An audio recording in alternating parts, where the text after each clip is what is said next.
Hi, how's it? We're in the next part. My phone. I really need my camera. Anyway, so I was busy explaining my journey with Roaccutane and the fact that I was put on it because I had to get off the pill. And the reason I got off the pill was just basically I got saved. I got born again. I got redeemed. Go check out the previous parts. And so there was no need anymore for me to be popping something that would prevent pregnancy. And when my husband and I came together, I imagined that if at all, you know, when it comes to planning a family, having babies, we are likely gonna have to either use like condoms so that there's nothing abortive happening in the body, or just let nature take its course. I then was struggling with the moral dilemma of whether or not it was even okay to use a barrier method like a condom in the first place, because at the end of the day, let the Lord decide how many kids we have. I personally wanted to have like a whole creche of children. It is quite a travesty that I don't yet have them, but there are women that and men, I guess, that just kind of want, they want that 3.5 kids. They want to basically dictate how many children they have, and sometimes, if not all the time, it is responsible to think that way, because you can't just keep popping babies if you can't afford them. So the Lord, you know, he says that we need to be innocent as doves, though shrewd as snakes. So as Christians, we can't just keep popping 20,000 children if you can't take care of them, and the cost of living is very lofty. So I believe birth control is somewhat an act of wisdom even as Christians, but we have to be godly about how it is that we go about it. The story in the Bible with that Ogie that got struck dead because he pulled out of his wife that he was basically expressly charged by God to make a baby with, he got struck dead because he disobeyed God. He did not so much get struck dead because he pulled out. And like I said, medieval ways of basically birth control was that men pulling out before their ejaculate. But we all know that pre-ejaculate semen can still impregnate a woman, so it was really more like a 50-50 long shot. You win some, you lose some. You could prosper to prevent a pregnancy, or you could actually fall pregnant anyway despite having pulled out. So people did a whole bunch of things back in the day to make sure they don't fall pregnant. Sometimes women only had sex around the time when it was impossible for them to fall pregnant, like shortly after their period. Then there's a season of time after your period where you cannot fall pregnant because your eggs are not quite where they need to be in order for them to be fertilized. So they went through quite a lot to birth control. So it's not a new thing, that this whole birth control thing. It's just that now it is being combated with pharmaceutical drugs, and these drugs, some of them are more destructive than they are good, especially when you are trying to look good as a woman, eating all different kinds of junk, because you live in a society in an era where junk is shoved down your throat whether or not you want it to be shoved down your throat, because convenience shopping has made it such that it is easier for you to go and buy an apple at the store as opposed to grow it in your backyard. Do you understand what I'm saying? But God understands all of these things. So like I said, ladies, I am not against birth control. I'm just saying there are ways to do it in a godly way, and it is sometimes responsible and wise to indeed prevent a pregnancy. You just need to know how to go about it. So I think by far the most Christian way to birth control is condoms. It's condoms. And if you feel as if though they're a little bit of a buzzkill when it comes to that, there is a season in a woman's cycle, menstrual cycle, where you don't have to use condoms and you still won't fall pregnant, because so you're gonna have to basically go old school, and then during the time just before your period comes, that's when you're gonna have to use barrier methods like condoms and what have you. So I think that's a reasonable strategy for Christian women, so that they don't mistakenly abort babies. And so therefore have to account to God one day when they've got 15 kids they never knew they had in heaven, that got there prematurely because they were on the pill or something. Alright, nonetheless, this whole contraceptive thing that I was on, that I had to get off because I was convicted. Not only was I convicted, but I also was like, why? I was single, I was yet to get married. I would think only about birth control once I got married. With my husband, we'd make decisions as to when we're gonna have children, how many of them we're gonna have them. But right now I was single, so I was like, why am I popping this stuff every day, for what? But I did know that one of the reasons why I also went on the pill was because of the double whammy, shooting two birds with one stone. Basically, I was also subsiding acne, because I would get it. I was subsiding acne, so I was not only preventing pregnancy back when I was fornicating, but I was also preventing acne. But after coming to Christ, I couldn't carry on with this. I stopped it, and within a matter of weeks, I was looking like a ball of rash with all different kinds of acne all over my face. And I remember meeting with my ex-boyfriend one time, and he was like, my goodness, what happened to your skin? You look different. I was like, dude, we're here to get closure. We are not here to mock the skin. Leave me alone. I'm in Christ now, so I radiate glory whether or not I've got acne. Anyway, whatever. So After my ex, however, made that comment during that closure date that we went on, I was like, okay, look, very well, I might be godly. We understand, it's a thing. But, I mean, being godly doesn't mean let yourself go, garabo. You can't just let your skin do a thing. Plus, I thought my skin would balance itself out because I'd never had that kind of acne. So I knew that it was because I got off the pill. But I thought it would be just a couple of months, then I'll be okay. A couple of weeks, then, you know, it'll subside. It never did. That's when I made a decision to go to the dermatologist again. My first experience with a dermatologist was horrific. It was horrific, out of this mind, horrific. Okay, so I was like, I don't want to get sick. Like, these dudes, they just prescribe to you something you don't need. All I need are antibiotics. Give me an antibiotic and I'll be okay, because my acne is not that bad. But then I was like, you know what, my skin is really bad right now in a way that it's never been bad, so let me contact a dermatologist again. And one came very highly recommended to me by a colleague of mine that I was working with that I trusted. So I was like, okay girl, it's alright sister girl, I'll try your dermatologist. And it was yet another Indian man, so therefore he basically regained or reclaimed glory for the Indian conglomerate in their studies as doctors. You know, they have a very good reputation in this country, and that one dude almost ruined it for them. But then I finally found another one that, you know, like I said, he gave them the trophy, he brought it back home, he rescued, he salvaged his people. In my eyes, I visited this doctor at Mayo Clinic, not far from my offices at MTN when I was working, and I walked into his office. I was like, doctor. No, I didn't walk into his office, like no more walk-ins, okay? This time around I had to like get an appointment. So I contacted based on my friend's recommendations, and it also happened to be among the list of approved practitioners by the medical aid that I was on at the time with my organization called CAMF. So I was like, okay, if it's an approved medical, if it's an approved dermatologist, then there's also discounts, like heavy ones from my company, so I guess we're gonna go with this guy. Alright, contacted him, and well, he's like, you know, at, what is this, secretary, personal assistant. I called, I was like, hi guys, you know, like I need to get my skin date, what's going on there, I've got acne. And this lady was like, okay ma'am, well this is the date that we're gonna give you an appointment for the first time to see the doctor. What is your issue? Acne? Okay, cool. You can only see him at this date. Guess when was that new date? I felt like I was applying to some preppy school for my unborn child. There are private schools in this country where you gotta apply to get your child in there when the baby is still in the belly. I felt like I was on a waiting list of that nature. I waited 2 to 2.5 months before I could see him. I was like, yo, what is this? Like, does he do? Does he see celebrities? Is he about that pearl juicy business? Why does it take so long for us to see him? And he wasn't even in Sandton.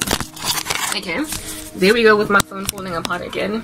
He wasn't in Sandton. He was not even based in Sandton. Alright, he was right here in Roodepoort. And I was like, okay, fine. Since he's got celebrity type waiting lines, I guess maybe he's worth a while. So I sat around with my horrific acne for 2 extra months, 2.5 months, while I waited to see this guy. And it just kept on popping on my face, but I had the glory of the Lord inside and it was radiating outwardly, so it didn't show that bad. So I saw this dude, and the first thing that he did was tell me, just like the other guy, but he had evidence. However, this doctor could see that because it was all over my face. The first time I went to go see that other dude, I was on Yaz. That was the pill, the contraceptive pill that I was on, right? Ultimately I ended up with Diane 35, and the Yaz had reduced the acne on my face. So I did not even sport that much acne for this dude to recommend Roaccutane for me. But this other dermatologist, this new one, could see that this one got issues, because I had bumpy face. I had a bumpy road for a face. And so when he saw the kind of acne that I had on my face, he immediately said to me something that caused me goosebumps. I was shaking. He was like, I'm gonna put you on Roaccutane. I remember being like, yo, memories don't live like people do. I remember the first time I was on Roaccutane, I was vomiting. I couldn't do my job properly. I was sick. I was trying to prove myself, and so I couldn't even take sick leave. No, I'm not doing it. I told him, I was like, no, I was like, you can't put me on Roaccutane. I've been on Roaccutane before, and it made me like violently sick, and I didn't even know whether I was coming or going. He was like, no ma'am, you likely were not put on the right dosage. That's probably why it is that you felt sick. You were probably put on too high a dosage straight off the bat. So try this, and if you fall sick, we will change you up straight away, immediately. I don't think you have an allergic issue to Roaccutane. I'm sorry, I'm closing the door because it's like a delay coming in there. Yeah, he was like, I don't think you've got an issue with allergies to Roaccutane, so fear not, you know, don't worry, sisters. I was like, yo, you come highly recommended with my friend, so whatever. He not only did that, okay, he also did what I expected that dermatologists should do. He took blood and everything on my first visit and made it possible for me to come back should I have immediate issues to him shortly afterwards, despite it being so hard to get an appointment with him. And then we also scheduled an appointment within like 2 weeks, not 6 weeks, from the first time that I would take the Roaccutane. 2 weeks, okay. So he basically gave me comfort that very shortly from today we're gonna monitor your progress, but this is what I'm going to put you on. He put me this time around on 15 grams instead of like the 30 that the other dude put me on, and I was like, Sizaba, and I will see if we fall sick, you guys that are so quick to just run to Roaccutane. And lo and behold, once I got my prescription at the Dis-Chem or wherever it might be, Clicks, I'm not sure, I took it, and the first day I was waiting to get sick. I was waiting to call in sick at work and nothing. And then 2 days, 3 days, eventually that 2 weeks progressed and I was already starting to see my acne sort of kind of subsiding and what have you. And the blood test that he took, the bloods that he drew, he gave me the results of it and told me that based on this blood, on the results of your blood test, this is the quota, the amount that I'm going to put you on. And as time progresses, I'm going to put you on a higher dosage once your body has developed a tolerance, and you're going to be on this in totality for 6 months. So indeed, I was on that for 6 months and it cleared my acne. I did look weird, but you know, I put lipstick on type thing, and I had moisturized. I had created my own concoction of moisturizers. I've already explained that to you, and it cleared my acne. It stayed gone for years after that. And once I was off it, he put me on something called a BD protocol, otherwise known as benzoyl peroxide and differin. That was my first introduction to actives, right? BD, the benzoyl peroxide and differin are actives. Differin is adapalene. I was put on a higher percentage than that which you can get over the counter. With differin, with adapalene, you can only get 0.01% OTC, but otherwise above that you would have to, like, you know, get a prescription. So I was put on a very high amount, well, not very high, but higher than 0.01% differin. And yeah, no, that was my post, like, Roaccutane care. And he put me on that, I think, for 6 months, but everything fell apart in my life. I lost my job, blah blah blah, so I was unable to continue with the differin, to continue to get the script for the differin, but benzoyl peroxide was over the counter, so I stayed with benzoyl peroxide, and literally for years after that my acne stayed gone. So that is my story concerning this stuff. But the thing that is a little bit of a worry wart on the side is, why in the world did I even have to go through that? I would not have had to go through that very rigorous benzoyl peroxide, not benzoyl peroxide, but Roaccutane season if I did not go on the pill. If I did not go on the pill at all, I would never have had to take benzoyl peroxide, not benzoyl peroxide, but maybe even benzoyl peroxide, but I would never have had to take what do you call this thing, Roaccutane. So I went and told you that whole story, you guys, so that you can understand the importance of like consulting, visiting a dermatologist. Don't just come and listen to me because, like, you know, this chick seems like she's like, you know, onto something because look at how her skin is popping. I'm not a dermatologist, I'm not an esthetician, and I do vouch for these guys, but I am broke. So I am here for the layman and the laywoman, the lay Jane, more like the lay Jane, because really my ministry is for women on the street that is suffering persecution, because that's what's good. You know, the Lord has made available for me that which would be the services of a dermatologist, but you know, within my brain. So I've done the research myself, but if at all you can afford to see a dermatologist, do that, because dermatologists do patch tests. They go and right ahead and take your blood and they figure out dosages of things to give you. They know whether or not salicylic acid is better for you versus benzoyl peroxide, etc. They know what retinoids to prescribe to you based on your skin type, what percentages are okay based on the tolerance or your, you know, virgin state in regard to actives at all. If you're a virgin, they will likely start you very, very low on actives and then ramp you up a little bit so you don't get irritation. They know what to do. And if at all you're a guru that has experienced dermatologists and your own little experimentation at home and come up with your own insights, then by all means give some counsel, but not without putting a disclaimer on the side. So do not just go on right ahead and run with my counsel. I have prospered to get to where I'm at right now with a valid amount of trial and error, more error than success, frankly, but it has finally gotten me to a point where I have that glass skin that I've always been seeking after. But in all fairness, I got to this point by listening to certified doctors like dermatologists and also people that have gone through the trials and errors that I have gone through that actually can give advice because they've gathered insights for themselves personally, albeit their counsel being largely anecdotal because it's not based on like peer review studies or anything of that nature. Word of mouth recommendations are healthy to also look at because at the end of the day, all of these researches that are done very professionally and on like a regulatory scale by medical doctors are in order to enable lay Janes and Joes on the street. So it is also wise to take the counsel of lay Joes and Janes who have seen some life when it comes to skincare, and I'm one of them, right? So let's just put that out there. Okay, this glare is really getting to me. Let's just put that out there first. If you can afford a doctor, if you are like, you know, more moneyed than me, if you've got a proper job, if your life is okay, then see a doctor before you take Adaba's advice, and take my advice with a pinch of salt that you ought to take the advice of anyone at all that is not a certified doctor. But also remember that there are doctors that are so happy to get as many clients as they possibly can in one day that they will take your appointment, like all the 27,000 appointments that they can take in one day just so they can make money without actually doing any blood tests on you, any patch testes on you, any hormone tests on you, without doing anything on you. They will then just give you a prescription. Be careful, be afraid, be very afraid of such people as these. Be afraid of a doctor that's just happy to put you on some grammage of benzoyl peroxide or on some percentage of benzoyl peroxide without testing anything, or put you on some prescription retinoid without testing anything, put you on some, you get my point, you know, put you on Rakitin, like hard knock vitamin A without doing anything. Be careful of those guys, and also be careful of the like dermatologists that you call today and they see you today and within 20 minutes you're out of their office. Just like know what to look out for. But you know, research is your best friend, and I have done it quite a bit, so I am worth the while to listen to. But for the better part, listen rather first to your dermy guy or your dermy girl. Alrighty. I'm very, very disquieted, very, very sad with this like lighting, so I'm just gonna have to move it in a minute now.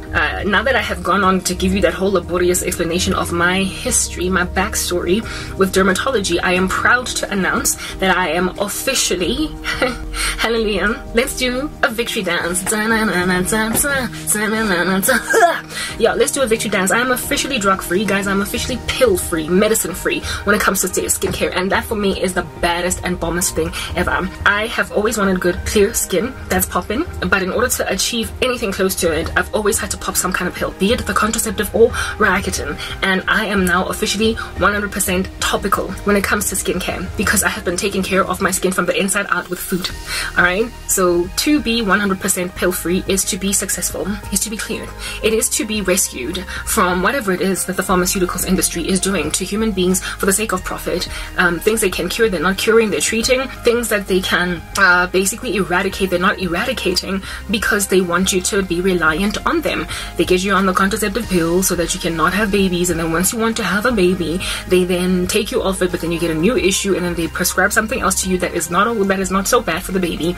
And then once you are off your pregnancy you know, regimen or whatever, they then put you on something else that is also okay for you, for since you're a birthing mother, you are a breastfeeding mother, so they put you on some other new stuff. Like proper, guys, if you just eat right, and even then the foods that you eat, you just make sure, doubly sure as a woman, that they are safe for consumption as a pregnant woman.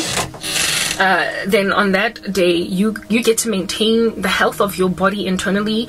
You get to regulate your hormones and everything internally without really, first of all, by breaking bank and creating a dependency inside you for some like you know, pill, drug, medication provided for by an industry that could not care less to make them just a once-off and that's it. They rather make themselves a one-stop shop for everything you need, when rather it ought to be a once-off thing. Like, yeah, dependency on the pharmaceuticals industry is the worst thing that you can ever do for yourself. And I'm not the only person that would speak this. There are doctors who vouch by it. They are called lifestyle medicine doctors, where for them it's about food is medicine. I know of one online whose name is Sunil Dand. Just keep following such people that are honest enough to let you guys know that, look, you don't even have to come and visit me, because a doctor a day keeps a doctor away. An apple a day keeps a doctor away. You don't even have to come and see me. Eat well and you will rarely ever have to see me. That level of honesty is rare and hard to come by in the world, because people are really just trying to profiteer over everything. But God Almighty wants you free. He wants you out of debt. He does not want you to be dependent on medication. And if at all you can, for the life of you, be medicine free in regards to everything in your life, then you're better off, okay? We understand we need the pharmaceuticals industry, we need the medical industry, we do, for things, for instance, like insulin, if at all you are a diabetic, etc. But there are things that are absolutely avoidable with a good diet, absolutely avoidable with exercise, absolutely avoidable with a good skincare regime. Like, you don't have to keep on popping pills just to be okay. So even the popping of vitamins for your skin and whatnot, you can eat vitamins. Why are you popping them? Do you understand what I'm saying? Like, all these things that are going on, like the popping of omega-3 fatty acid pills, when you can just eat oily fish. You know what I mean? Like, there are ways around it, and they are beneficial for you. And when you stop, like guys, if you stop eating oily fish, for instance, you're not going to suddenly get the ramifications of stopping eating it. But if you stop eating or consuming your omega-3 fatty acid pills, there will be ramifications. The consequences of stopping are really bad when you have created a dependency in yourself, and this is what I'm here trying to champion. Let's move on to the next part, where I'm sitting at a different angle and the sun is not wreaking havoc anymore.